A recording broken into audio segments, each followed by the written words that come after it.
The morning was like any other in our house, though I'd stopped calling it home a long time ago. The smell of cheap coffee hung in the air like a worn-out curtain, bitter and burnt. The TV droned low in the background, some rerun nobody was watching. Outside, the heat was already crawling up the windows. Texas summers don't wait for noon. I moved quietly, careful not to disturb the silence that had become louder than any argument. My work shirt stuck slightly to my back as I reached for my keys. Mom sat at the kitchen table, staring blankly at an electricity bill. I offered again to help cover it. "You being here already costs enough," she muttered without even looking up. No eye contact, no thanks, no good morning. I paused, let the words hang in the air, then left. As I pulled the front door closed, my chest tightened for a second. Not from the heat or the stress, it was that kind of squeeze that didn't need a name. I used to think being invisible was better than being hated, but maybe hate just had a better way of showing itself. Work was its own kind of silence. Just me, the van, and the endless rhythm of deliveries. I felt a little off, like something inside me was out of sync. Dizzy. My legs wobbled every time I stepped out with a package. There was a sharp jab in my side. I leaned against the fence of someone's front yard, steadying myself. I kept moving. I always did. Back in high school, I'd once cracked a rib and said nothing, just iced it and went back to class. That's how I handled pain. Pretend it's not there until it stops pretending back. But this time was different. My knees gave out without warning. Next thing I knew, I was staring up at a blur of sky and panicked voices. A woman called 911. I could barely make out what she said, but I caught the word ambulance. Lying there, I fumbled out my phone and told the EMT my mom's number. "She'll come," I whispered, more to myself than to him. "She has to." The back doors slammed shut. The siren wailed and everything else faded. When I came to, I was surrounded by machines. The beeping, the sterile light, the distant hum of nurses talking. It felt like waking from a dream that didn't want to let go. A doctor stood by the phone, his voice calm. "He's stable, but we need to run a scan. Urgent, but manageable." Then I heard her voice, not in the room, not by my side, through the phone, clear and cold.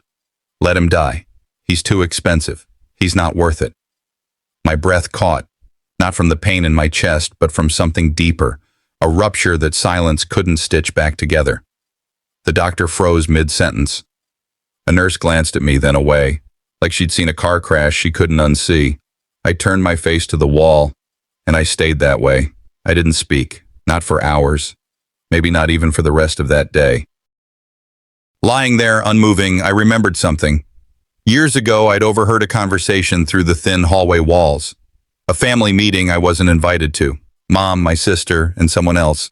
They were talking about cutting losses, limiting the burden. I hadn't known what they meant back then, but now, "She's just a kid, but he's dead weight." That's what my sister had said, and I hadn't forgotten. It wasn't anger I felt. Not exactly. It was like ice had settled somewhere under my ribs and started spreading. I wasn't family. I was a debt they hadn't figured out how to write off yet. Later, a nurse came by with food and a form, the intake paperwork still on the tray. She didn't notice when the corner of the page slipped out. I looked at it. Insurance section, policyholder, Dana Whitmore. Relationship, mother, status, active since 2019. I blinked. She'd told me I wasn't covered, that I wasn't eligible, that I'd have to pay out of pocket if I ever needed help. She lied, not just once, for years. She'd listed me under her policy the whole time, probably claimed me on her taxes too. My hands shook. I crushed the paper slowly, but didn't throw it away. I slid it under my pillow, not to hide it, to keep it. This was my receipt. I signed my discharge forms the next morning. Nurse said I wasn't supposed to leave yet. I nodded, then walked out anyway. Each step felt heavier than the last, but I didn't stop. Not once. If I dropped in that parking lot, at least it'd be on my own dime. I made it back to my tiny rented room, that shoebox I called mine. I didn't turn on the light. Just sat on the edge of the bed and pulled out the old black notebook from my drawer. It had every receipt, every date, every bill I'd ever covered, from groceries to oil changes to the month I paid our internet so my sister could do college Zoom calls. This time, I wasn't going to forget anything. This time, I'd make sure every dollar they ignored came back with interest. 2 weeks after the hospital, I went back to the house, not to move back in. I wasn't stupid, I just wanted to grab my things. The stuff I thought still mattered. The few books, the old journals, maybe the sweatshirt my grandmother gave me before she passed. I stood at the front door and slid my key in. It didn't turn. Tried again. No give. The lock had been changed, no warning, no heads up. Just a black trash bag slouched on the porch, barely tied, sitting next to the welcome mat like someone had left it for the garbage truck. Inside, some wrinkled clothes, a pair of old sneakers, and a couple of half-used toiletries. No books, no photos, no notebooks. Taped to the door was a printed note, not even handwritten. We had to prioritize space for people who contribute. I didn't know whether to laugh or let it crush me. I looked around. A couple of neighbors were outside watering plants, pretending not to notice me standing there like a ghost at my own funeral. No one waved, no one asked questions, just silence, thick and complicit. That bag held none of the life I left behind, just the stuff they didn't want to deal with. Being unwanted in your own home is louder than any eviction notice. As I crossed the street back to where I'd parked, I glanced over my shoulder. A silver BMW sat in the driveway, sleek, polished, unfamiliar. Out stepped a young woman I didn't recognize. She laughed loudly, holding a moving box, and followed my brother through the door. My door, my room. He didn't even flinch seeing me across the street. She was already unpacking. I could see through the window. Boxes, framed photos, new bed sheets. They didn't wait for me to die. They replaced me before I healed. That fresh start they promised me after rehab. Just a polite delay before deletion. As she turned, her car's bumper came into view. A sticker read, "God first, family always." The kind of thing that makes your stomach turn, slow and bitter. I drove off without looking back. I didn't need to. The picture was already burned into memory. That evening, my phone lit up with a message from Mom. "You didn't say you were coming by. We assumed you moved on." A second text followed. "You know we love you, but you have to take responsibility for how far you've drifted." There it was. The classic flip. Turning exile into my fault. Then, "We're just trying to keep peace in the house. Your energy isn't always helpful." They threw me out, and now I was the one disturbing the peace. I didn't reply, I just stared at the words. They read like concern if you didn't know the history. But I knew every pause, every layered insult dressed as love. Gaslighting looks like reason until you live through it. I screenshotted every word. From now on, every lie gets archived. Not for revenge. For record. That night, I stayed on a friend's couch, an old buddy from high school who didn't ask questions, just handed me a blanket and some space. I opened my laptop trying to clear some old files when I stumbled into a cloud folder, the one our family used to share for documents and photos. There were folders for each of us. Mine was empty. My brother's, full. PDFs, forms, statements, insurance claims filed after my accident years ago, college fund disbursements, even reimbursement files tied to my injuries. Then I saw it, a spreadsheet labeled Projected Disability Fund, Lucian. It was dated 3 years back. Projected payout. By disability class, timeline for application. They didn't just survive my pain, they strategized it. I sat back in the dim room, blinking at the screen. They cashed in on my suffering, planned for it, made contingency folders. I wasn't the black sheep. I was the portfolio risk. Sadness. Left. It stepped out quietly. And something sharper moved in, like steel in my gut. That next morning, I stood in front of the mirror in my friend's bathroom. My beard had grown uneven, my face hollowed in places I didn't notice before. I grabbed his razor and shaved everything off. "They already buried me," I muttered, watching stubble fall into the sink. I just forgot to stay dead. I walked to the corner store, bought a cheap notebook, and started outlining everything. Dates, texts, receipts, screenshots. It wasn't about getting back at them. It was about drawing the full shape of what they'd done, of what I'd survived. My friend leaned against the kitchen counter as I wrote. "Whatever you're planning," he said quietly, "make sure it ends with you free, not just right." I nodded but didn't look up. They wrote me out. But I was still here. This wasn't about revenge anymore. It was about proving I existed. I set calendar alerts for research, meetings, steps I hadn't even defined yet. and I started recording audio logs, not for therapy, for court. I settled into a dusty basement office at the downtown library. A friend had offered me the space, small, dark, but safe. I plugged in my old laptop, its battery flickering like it was also holding its breath. The church bells outside ticked 4 times. Any moment now, the building would empty. I pulled up public records, property deeds, insurance filings. I nailed names, dates, files to the corkboard behind me, each pushpin a claim. They did this. They lie. I whispered, I'm not paranoid. They really did this. In that hush, I thought back to a saying I once clipped from a newspaper. Paper never lies, but people do. And now I was hunting the lies, chasing them down bone by bone. Late that evening, as the cool Dallas wind rattled the window pane, I found the trust fund file. It looked legit. Lucian Whitmore Trust, established 10 years ago, but the withdrawals told the truth. 6 months before I collapsed, the account was emptied. Names authorized. My mother. My brother. The funds funneled into a shell LLC under their control. The purpose read, Family Wellness Initiative. What they called wellness was a lie. What they called family was a ledger. I sat back, heart pounding. They didn't just neglect me, they eroded my future. I printed every line, every transaction, and slipped those pages into a folder labeled Receipts, Phase 1. I stood before the mirror in that cramped bathroom, my skin drained, shadows under my eyes. I could have pressed charges, stormed the house, screamed, but I held back. In the mirror's frame, I saw their stories in my face. I remembered her voice. You drifted too far. I wondered, had I become what they said I was, or finally what I needed to be? I called my friend. His voice was soft but firm. Get them airtight proof, then strike. I swallowed and nodded. I would not attack blind. Later, an email pinged into my inbox, forwarded by mistake. It was from the lawyer who once handled my father's books. Attached, a draft settlement agreement, $63 million held in escrow, under my name. My hands shook. Then more, a scan of my mother's signature authorizing documents as if I had agreed. Their shadows stood behind every file. This was no family tiff. This was fraud. I closed my eyes and exhaled. My mind became sharp. My purpose, expose what they hid. Back in the basement, I drew a mental map. Phase 2, I wrote in my notebook. First, legal counsel, then public leaks, then courtroom. I created backup folders. I recorded voice memos timestamped. I quit late-night coffee.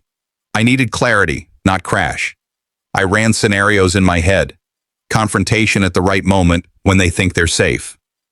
Finally, I retrieved a small lockbox under my cot, labeled Evidence. I tucked the trust fund folder inside. They thought they erased me. They forgot. I keep receipts. By the time I reached Austin, I felt like I was carrying invisible scars in my bones.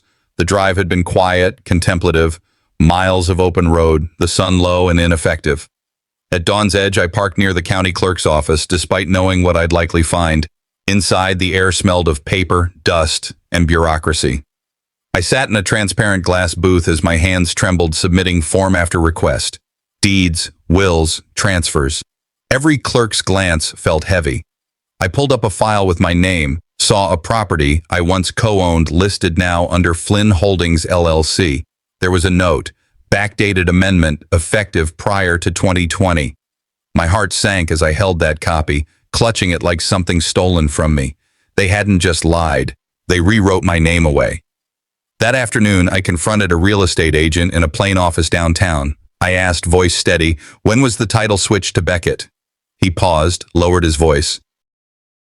After your disappearance. Across the street, a neighbor greeted me as Beckett's brother, as if I never existed. I remembered sweating under sun on the day I patched shingles with my own hands, painting the porch, listing my sweat as investment. That home was built by me in memories and effort. I pressed the papers together in my hands, silent, feeling the chill of erasure. They discarded me from my foundation. Later, thumbing through public filings, I uncovered the contract no one wanted me to see. Beckett's maintenance agreement for that same house, his name both buyer and authorizer. Worse, a no transparency clause forbidding outsiders, me, from accessing anything related for 20 years. It read like a planning document of replacement. The betrayal curled inside me like poison, lips pressed shut, fists trembling. I photocopied every page, encrypted PDFs, stored multiple versions. If silence was the weapon, I would turn it into shield. Driving past the districts of the old neighborhood, I saw things I used to call mine. Murals, mailboxes, porches I'd painted. I called Coralie, but she didn't answer. Fear whispered she'd been warned. I thought she might say, "You've changed," as if I ever stopped changing. Instead, the line rang. I swallowed a lump. I recalled a line I once read. Definitions belong to the definers, not the defined. They defined me out of existence, but I would define myself now. That night, sleep eluded me. The erased identity haunted me. Something inside snapped. I was still here. I would not vanish. At midnight, I plotted my next move. The evidence would be my voice. I mapped a route. First public records, then leaks, then confrontation. I contacted a journalist I trust, shared redacted documents to tempt them, enough to imply deeper truth. I set a date, drafted how I'd deliver what I had. I steeled myself against crying or ranting. I'd speak in facts. Before retreating into the quiet, I recorded a voice memo. When silence becomes evidence, truth becomes my microphone. I stepped outside under the heavy Texas sky with the folder in hand. The night wind tasted of paper and purpose. When I drove into Fort Worth that evening, the air smelled like rain and old secrets. The sky was bruised, heavy clouds sagging low over streets I once walked without fear. My heart weighed the same as my tires against pavement. I hadn't been home in 2 months, not by choice. But tonight, I crossed that threshold unannounced. The driveway held a car I recognized. Beckett's new ride. It was parked square, shining, as if daring me to walk in. I fumbled my old key in the lock. The door opened. The living room was staged. Unfamiliar cushions, a coffee table that wasn't ours. The walls felt hollow. The kitchen countertop was lined with scented candles, the kind people buy to mask being strangers in their own home. I walked slowly, photographing frames missing me, edges cropped deliberately, moments removed. My old room door stood open. I exhaled into the silence. They erased me from their walls before they erased me from their will. I waited until dinner. The smell of roast cooking drifted through rooms I no longer owned. Mother sat at the table, Beckett beside her, his wife across. The place settings looked perfect. I stepped in, not loudly. I placed a manila envelope in the center. Silence swallowed the room. Beckett leapt. I raised my hand, voice soft but firm. "Sit." He froze. Mom's smile quivered. I opened the envelope. Deeds, trust fund records, printed emails. The documents rustled. Beckett sneered. "Always dramatic, aren't you?" Mom glanced away. I said softly, "You made me a ghost. Now I've come back with receipts." Then I dropped another bomb. I told them I'd consulted attorneys. I had emails already filed with the IRS. Beckett tried to snatch the papers. I slid them back. I named names, years, figures. Confess and negotiate, or face federal charges. The air thickened. Their lack of response said everything. "You didn't just leave me to die, you prepared to profit from it." My words echoed. The tension was sharp enough to cut regret. I didn't shout. I didn't weep. My shaking was quiet, internal. Memories flared. Mom praising Beckett when I was in pain, ignoring me. The doorknob in my hand hurt. Gripped too tight. "I begged you once. Never again." As I turned to go, I heard her whisper, "We were just trying to survive." My heart flinched. I paused and looked back. I was too, alone. I stepped outside, the folder in my hand, dusk pressing in. The voicemail from my lawyer lit the dash. I thought, closure isn't justice, but maybe it starts something. Back in my room, I scanned every file into a secure drive. I pulled an old family photo, my face scratched out. I flicked a lighter until it curled and burned. I set it down and wrote in the margins, "They thought silence was consent. They were wrong." I leaned close and whispered into the room, "They built a legacy on my silence. Now I'll rebuild mine on truth." I walked into Elias Crow's small office like a man stepping into a trap. The late afternoon light slanted across his desk, narrowing the space between truth and lies. My stomach twisted. The very fact I was here, taking risks, showed how much was riding on what he'd say. When he looked up, I saw caution in his eyes. Not surprise, not betrayal, just something like old pain. In that moment, I wondered, had someone flipped him? Or was this call a rescue before I sank again? He stood and gestured me forward, motioning to the chair across from him. Hidden beneath my sleeve, I had a recorder, ready. He didn't speak for a heartbeat, then quietly said, "Your brother wired $80,000 offshore yesterday. Want to know why?" Betrayal delivered through silence is louder than any argument. The room went still. I could taste the sting. Elias leaned forward. "Beckett's setting the stage," he said softly. "He's hired a therapist to claim you're unstable. He's arranging affidavits, forging documents, making it look like you willingly gave up rights." My chest convulsed. They hadn't just betrayed me. They plotted to bury me alive. He slid me a document with my name and a forged signature. "They'll file for power of attorney reversal within 72 hours. I clenched my jaw. The paper looked like me on paper, but a lie in blood. I swallowed the fury. "They didn't want me dead," I said in a quiet voice. "They wanted me irrelevant." He told me he too had been cut off by family once. The gray in his beard looked older, knowing that, "You'll need me," he said, part empathy, part challenge. I stared at the walls, framed degrees, certificates, photographs of his office life. He handed me a burner phone. "You'll need this if they're tracking your devices."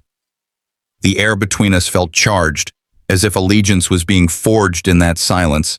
I drew two plans in my mind, raw and sharp: legal assault and controlled provocation.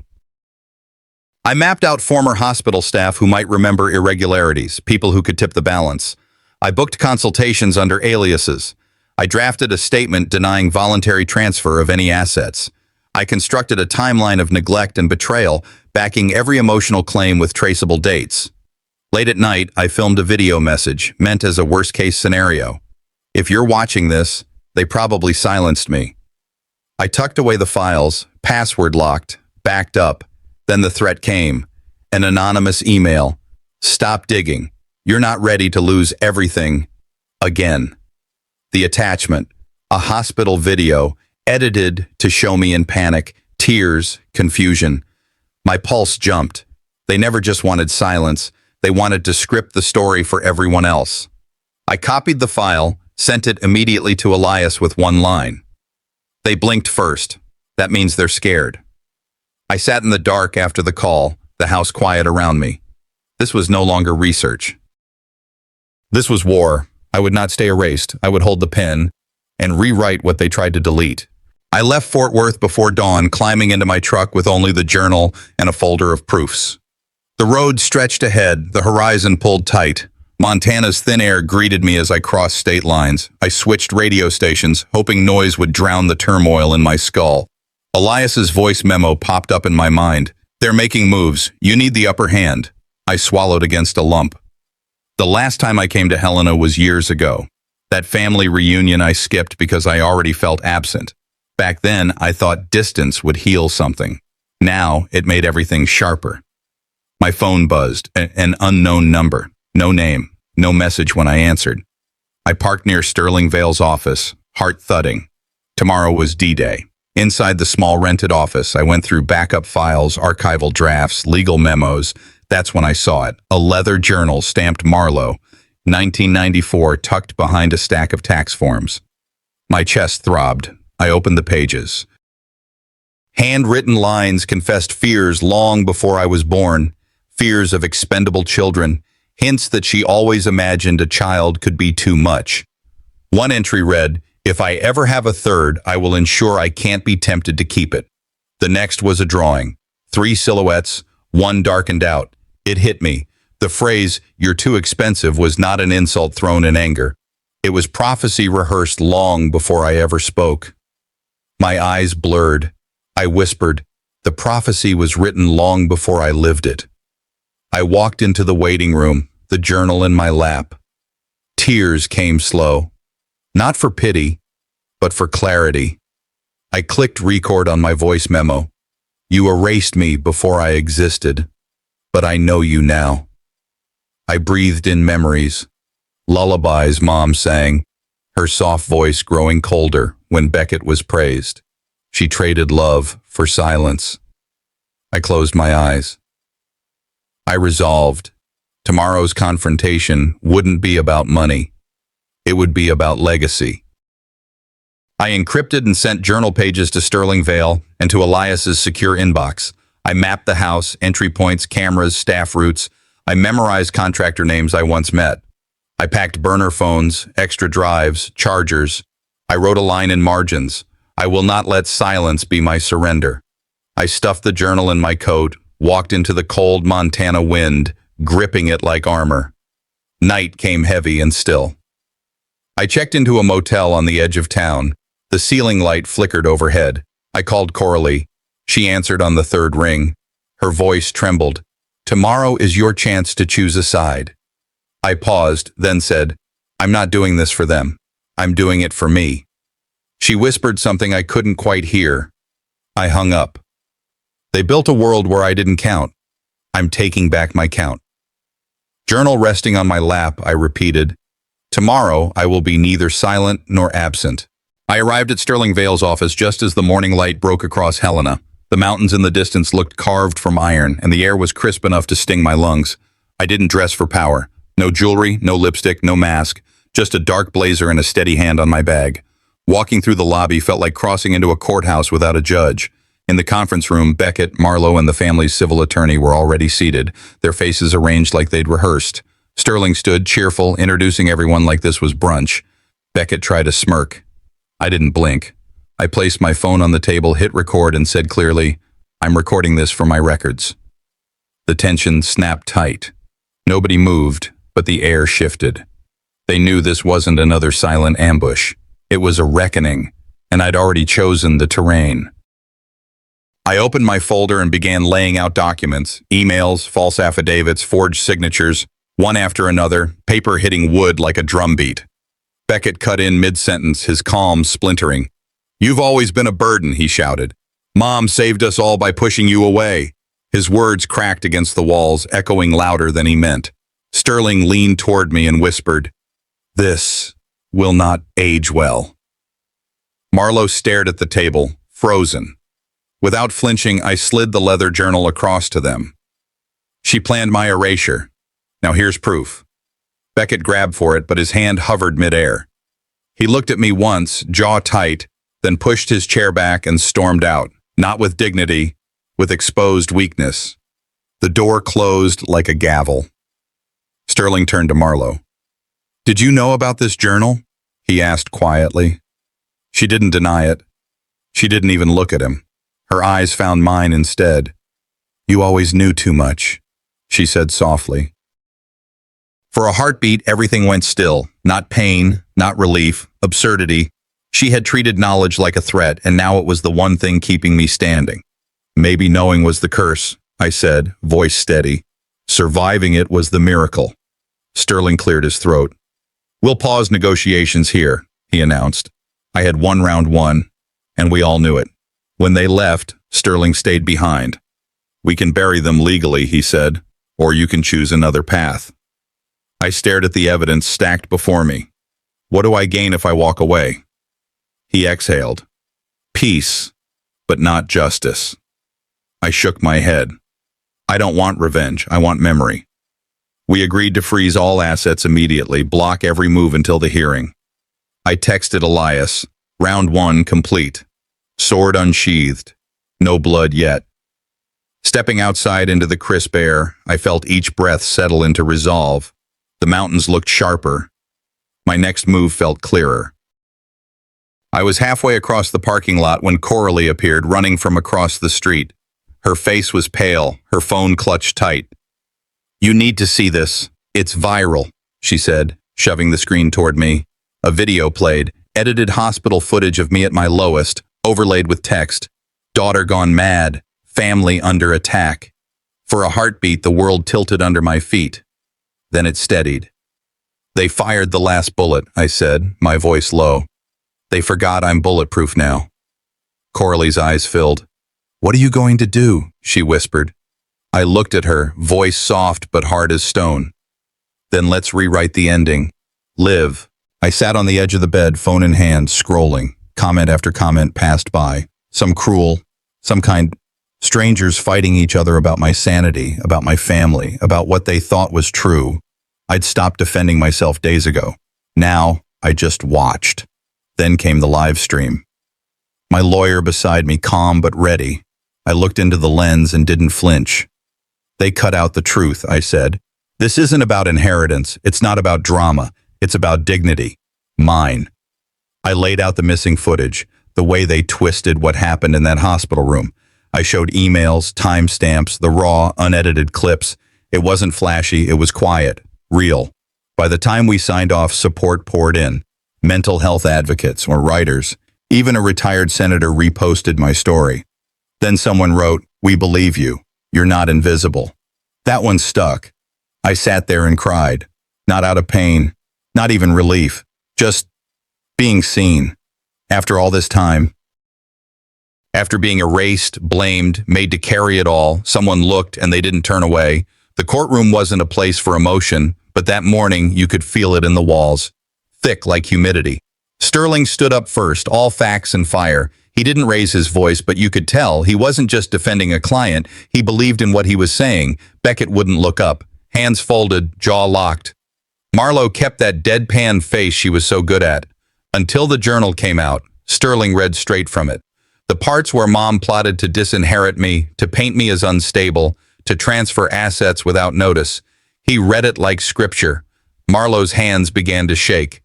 The judge sat silent for a long beat after the closing statement. Then came the ruling, restitution, transfer of full estate rights, public apology, mandatory, signed, published within 30 days. Mom didn't show. No one spoke her name. Her absence was louder than any scream. I didn't smile, didn't gloat. I stood, nodded once, and walked out. Outside the courthouse, the air felt different. Not lighter, just honest. Later that afternoon, I pulled up to the house. My house now. I had the papers, the keys, and the right to walk through that door with my head high. Dust still lingered in the corners. Faded photographs clung to the hallway walls like ghosts. I took them down slowly. Not in anger, with purpose. I replaced them with my own photos, ones I'd kept hidden. Pictures of Dad in uniform, letters he wrote me when he was overseas. And in the back room, the one they used to lock, I turned it into a writing space, full of light, shelves of books, a chair that actually fit me. I started inviting people in, women from the neighborhood, wives of veterans. We sat around the kitchen table drinking coffee, telling stories. Stories that had no place in courtrooms or headlines. Stories that mattered. That house used to hum with judgment. Now it hummed with voices. Real ones. Every laugh in those walls felt like reclaiming something. Every smile was an exorcism. One night I was going through an old box I hadn't touched in years. Found letters I wrote but never sent. One to Mom, one to Beckett. One to the version of myself who used to sit by that window wondering if she'd ever make it out. I read them all out loud by the fire. Then I burned them. Each one turning to ash felt like cutting off another weight I didn't need to carry anymore. Forgiveness, it wasn't for them. It was mine. I wasn't letting them off the hook. I was walking off the field. Elias came by the next morning. He looked around the room, saw what I'd done, then looked at me. "You did it," he said. Just that. "They don't own your name anymore." I didn't answer right away, just let it settle. "I never needed revenge," I said. "I just needed air." Weeks passed. I didn't disappear. I started something. A foundation. Let them be heard. It wasn't flashy. It wasn't meant to be. It was for women over 50. Women like me, the ones who thought it was too late to speak up, too late to leave, too late to rebuild. News outlets called. I gave interviews, not because I wanted to be famous, but because someone out there needed to know they weren't the only one. One letter came in the mail, handwritten. "You saved my life, Diane. I thought I was the only one." I taped it to the wall above my desk. In the voiceover for our first foundation video, I said it plain. Pain made me invisible. Truth made me unforgettable. I visited Dad's grave last. No fanfare, no camera. Just me and the grass and the sky.